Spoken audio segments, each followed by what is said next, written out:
우리 공동체가 올해를 시작하면서 사무엘상 말씀을 읽기 시작했어요. 참 좋으시죠?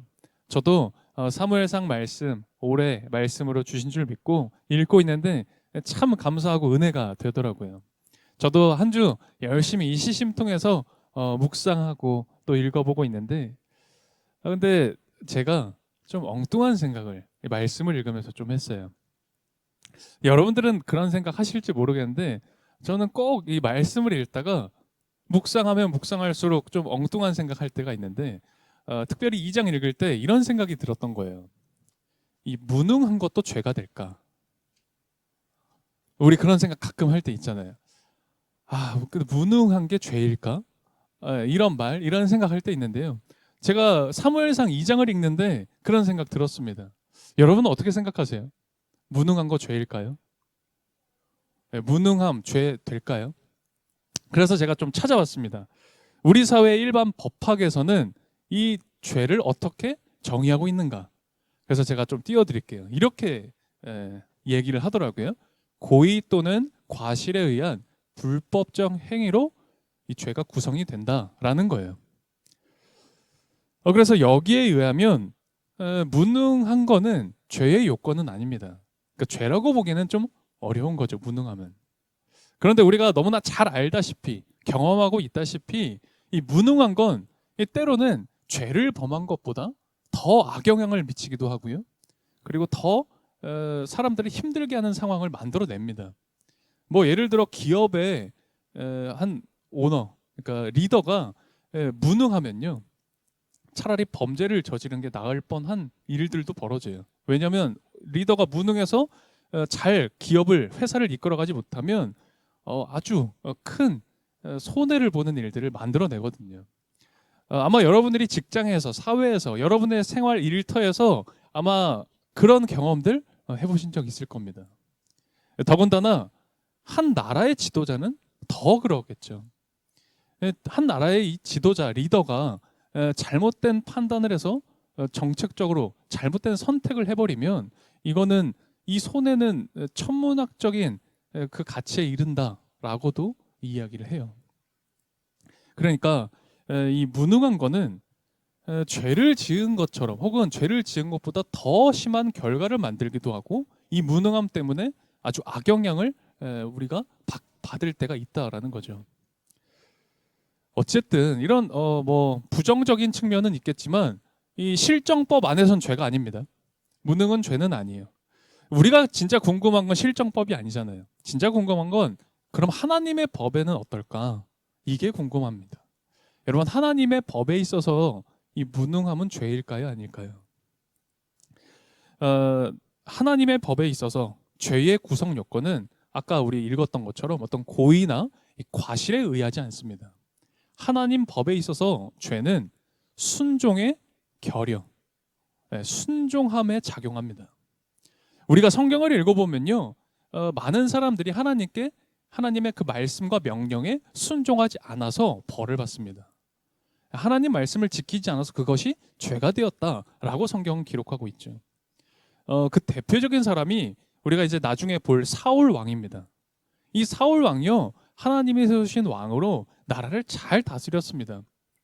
그런데 어느 날 하나님이 이 전쟁 중에 아말렉이라는 그곳에 전쟁을 할 때 아말렉을 몰살시켜라 명령하시거든요. 하나님 직접 말씀을 하십니다. 그런데 사울 왕이 어떻게 하냐면 몰살시키지 않아요. 그리고 어떻게 하냐면 그 왕을 살려줍니다. 그리고 몰래 그 왕의 재산을 뒤로 몰래 빼돌렸던 거죠. 그러니까 이 돈에 눈이 멀었던 거예요. 그걸 좀 더 갖고 싶었던 겁니다. 그래서 하나님 말씀을 어깁니다. 그러니까 불순종하죠. 그래서 사울은 하나님께 버림을 받습니다. 때로 우리가 하나님의 말씀을 지켜서 순종하고 그리고 서로를 이렇게 살피고 공동체를 살피는 그 일, 곧 하나님을 사랑하고 이웃을 사랑하는 그 말씀에 때로 어떤 사람들은 굉장히 무관심할 때가 있습니다. 그 대표적인 사람은 오늘 우리가 읽은 이 2장에 나오는 엘리입니다. 이 엘리는 성경에서 아주 대표적인 무능한 사람이죠. 우리가 한 주 동안 이 사무엘상을 읽었기 때문에 다 보셨겠지만 2장에 나오는 엘리는 직접적으로 죄를 짓지는 않아요.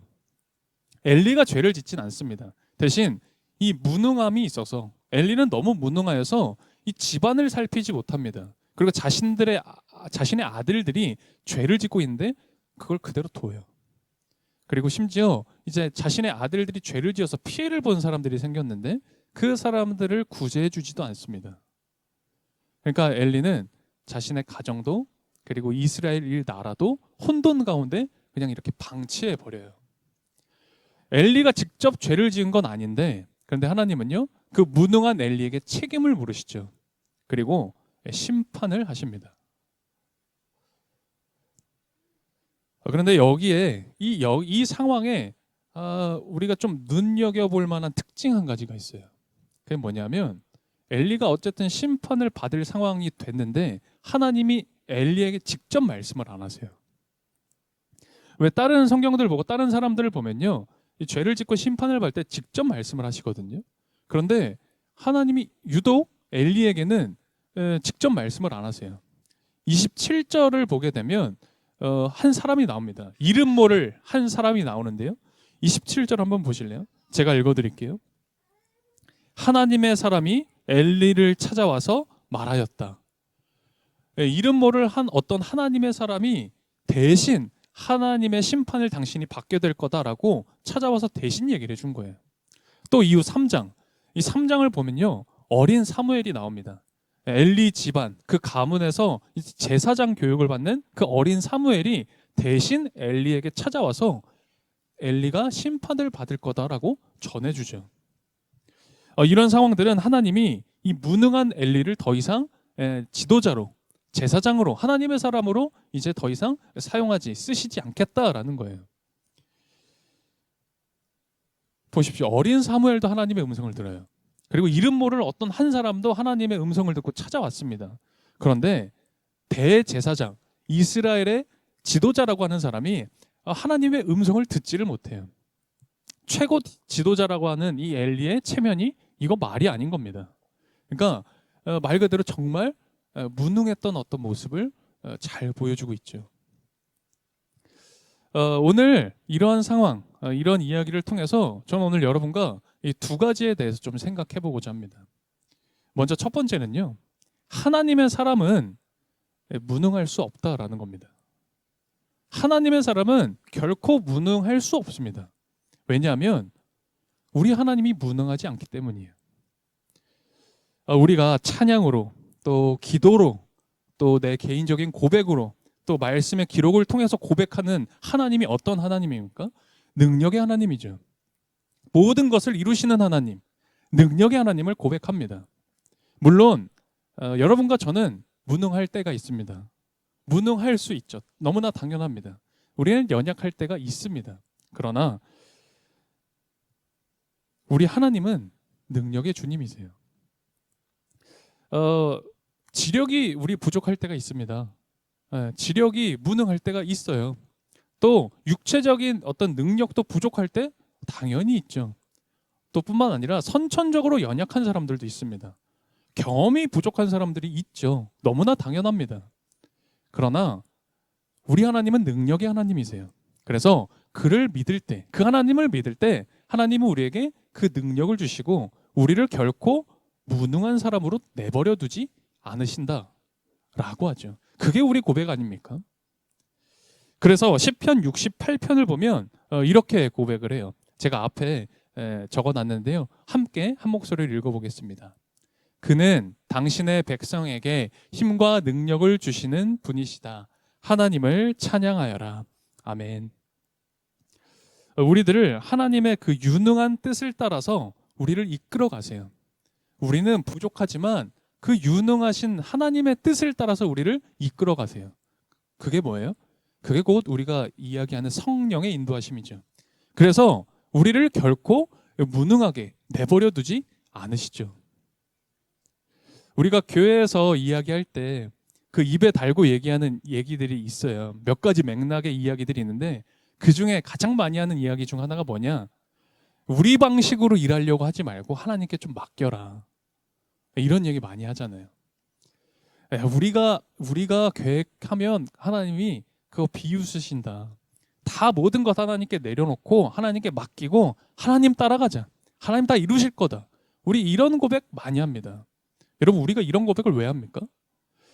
이런 고백을 하는 건 우리 하나님께서 능력의 하나님이시기에 우리가 그 하나님을 믿고 그 능력의 하나님께 순종하겠다라는 고백을 하는 거죠. 왜 아까 엘리가 하나님의 음성을 못 들었다 그랬잖아요.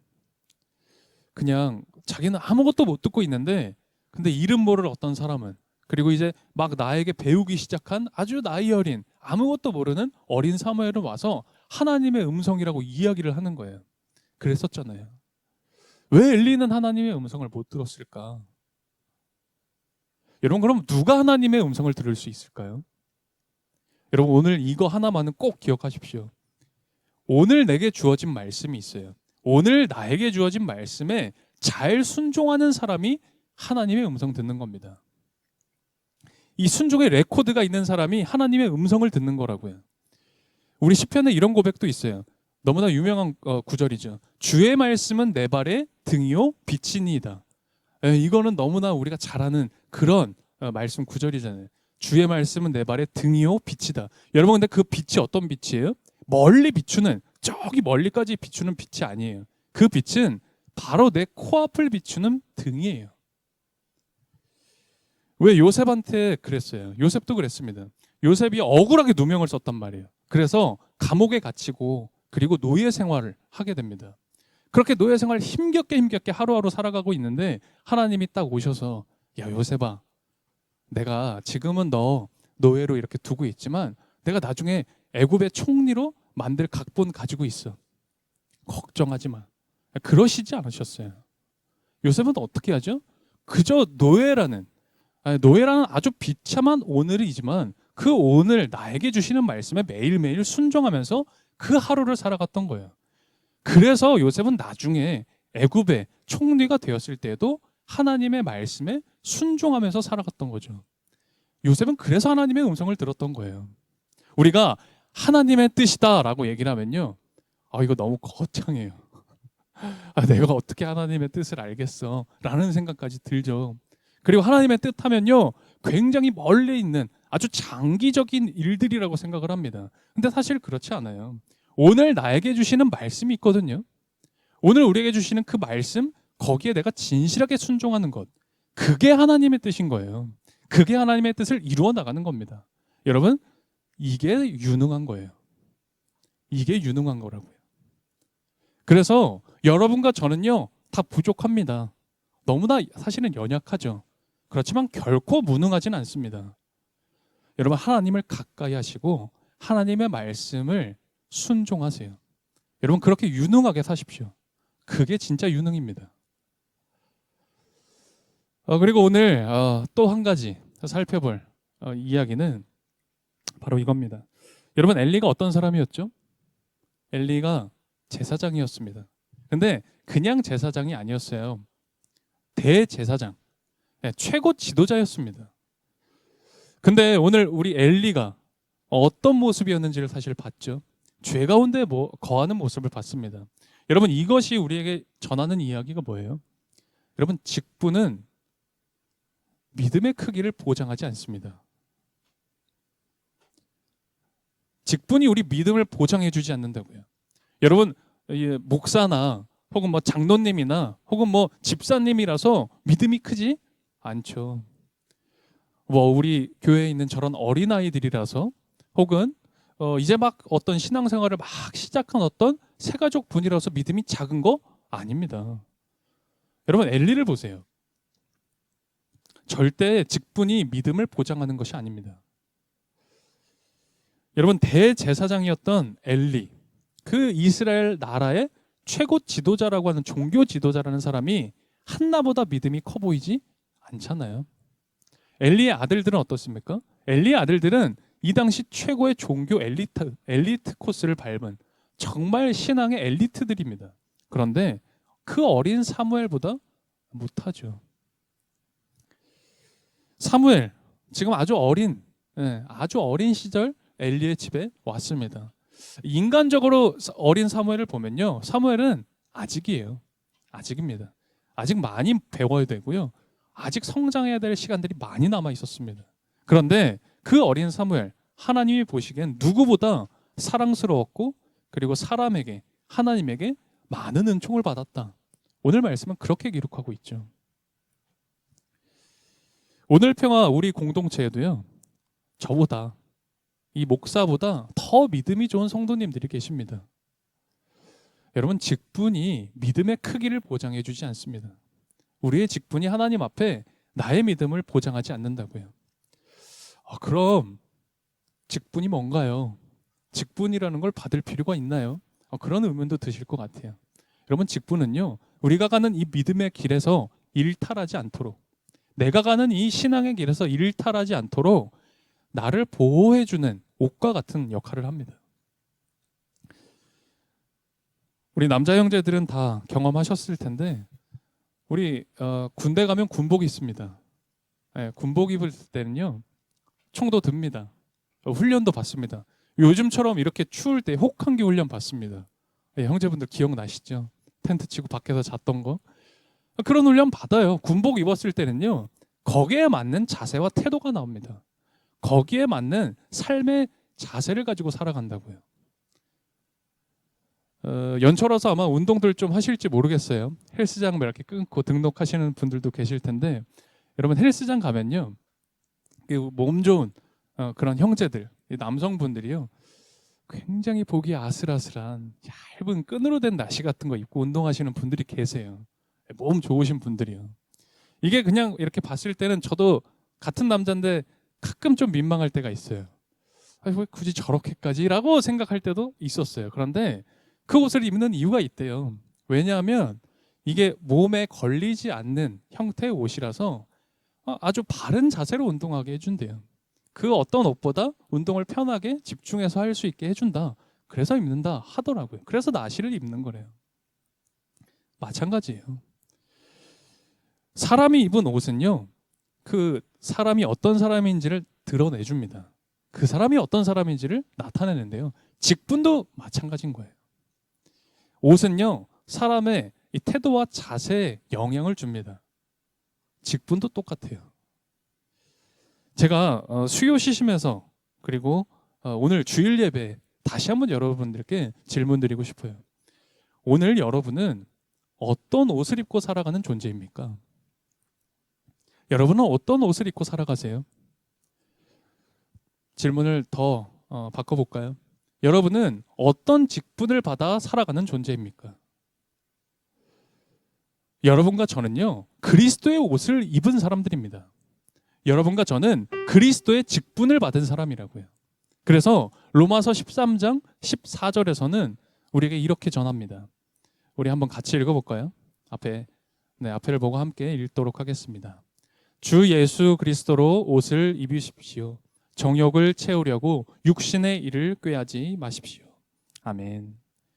엘리와 엘리의 아들들은요, 자신의 이 직분, 제사장이라는, 지도자라는, 리더라는 이 직분이 자신을 지켜줄 거라고 생각하고 스스로를 기만했어요.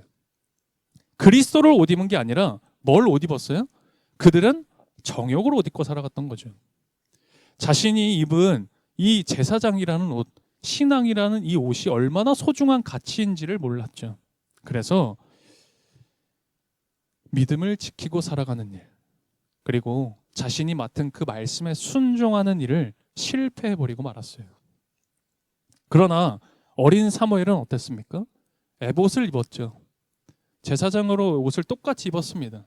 그런데 그 옷에 합당한 생활을 했어요. 주님을 섬겼습니다. 그리고 내가 받은 그 말씀, 이제 막 배워나가기 시작하는 그 하나님의 말씀에 순종했던 거죠. 여러분과 저도요, 그리스도라는 옷을 입고, 여러분과 저도 그리스도라는 그 믿음의 직분을 받은 사람들입니다. 우리도 그 옷에 합당하게 살아가야 돼요. 그 옷을 입고 합당한 마음으로 주님을 섬기고, 그리고 주님께 순종할 수 있어야 됩니다. 저는 오늘 여러분이요, 그리스도로 옷 입고 말씀으로 옷 입고 순종의 옷을 입으셨으면 좋겠습니다. 여러분과 저 여전히 연약할 겁니다.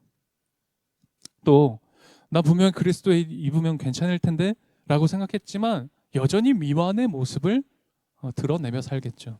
그러나 그럴 때 우리 능력의 주님이 도와주실 겁니다. 우리 유능하신 하나님께서 우리를 유능하게 만들어 가실 거예요. 오늘 어린 사무엘이 주님과 사람 앞에 큰 사랑받고 은총을 받았다라고 기록된 것처럼 우리들 이번 한 주간의 삶도 그렇게 주님 앞에 사랑과 은총 많이 받는 그런 한 주간의 삶이 되셨으면 좋겠습니다. 오늘 말씀 기억하며 우리 함께 기도드리도록 하겠습니다. 오늘 제가 그런 말씀 드렸어요. 하나님의 뜻을 따라 산다는 게 뭘까? 말씀을 따라 산다는 게 뭘까? 여러분, 오늘 주어진 말씀에, 오늘 내게 주신 말씀에, 그 작은 한 구절의 말씀, 작은 그 한 단어의 말씀에 내가 진실한 순종으로 나아가는 것, 여러분, 그게 하나님의 뜻을 따라 사는 거고요. 그게 유능해지는 겁니다. 오늘 우리가 이 시간 기도의 옷을 입었으면 좋겠고요.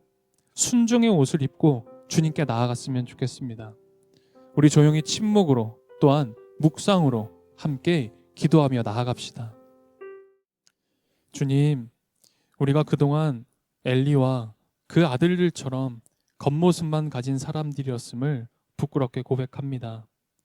이제 우리도 사무엘이 에봇을 입고 자신의 정체성을 드러내며 살아간 것 같이 그리스도의 옷을 입은 존재로 그리스도인답게 살아가게 하십시오. 더불어 그리스도인으로 내 이웃에게 주님에 대한 그릇된 인식을 심어주는 일은 없었는지 돌아보게 하십시오. 오직 우리는 주님을 존중하며 주님 곁에 가까운 존재로 사랑을 드러내는 은총의 통로가 되어 살아가게 해주십시오. 사무엘이 주님을 존중하는 마음으로 주님을 섬기듯 우리도 주님을 존중하고 섬기는 마음으로 봉헌을 드립니다. 이 드림이 나와 가정을 그리고 교회와 세상을 세워가는 하나님의 손길 되게 해주십시오. 예수 그리스도의 이름으로 기도드립니다. 아멘.